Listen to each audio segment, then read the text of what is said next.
Dialysis centre ആവശ്യപ്പെട്ട് പട്ടാമ്പി താലൂക്ക് ആശുപത്രിയിലേക്ക് മുസ്ലിം league ബഹുജന മാർച്ച് നടത്തി. പട്ടാമ്പി സർക്കാർ ആശുപത്രിയിൽ ഡയാലിസിസ് സെന്റർ പ്രവർത്തനം ആരംഭിക്കണമെന്നാവശ്യപ്പെട്ടുകൊണ്ടാണ് മുസ്ലിം ലീഗ് പട്ടാമ്പി നിയോജകമണ്ഡലം കമ്മിറ്റി നടത്തിയ പ്രതിഷേധ മാർച്ച് മരക്കാർ ഉദ്ഘാടനം ചെയ്തത്. നിയോജകമണ്ഡലം പ്രസിഡന്റ് ഇ മുസ്തഫ മാസ്റ്റർ അധ്യക്ഷത വഹിച്ചു. മുസ്ലിം ലീഗ് സംസ്ഥാന സെക്രട്ടേറിയറ്റ് അംഗം എം.എ. സമ്മദ് മുഖ്യപ്രഭാഷണം നടത്തി.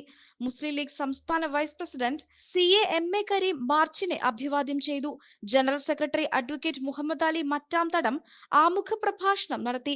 സംസ്ഥാന ജില്ലാ നേതാക്കളായ K P. Vapputty, Abdul Rasheed Thangal, K T A. Jabbar, V M. Muhammad Ali master, K M. Shareef, C A. Razi, Ismail Vilayur, Nasar Thelath, C T. Balagopal, K. Yahutty, K A. Azeez തുടങ്ങിയവർ പ്രസംഗിച്ചു.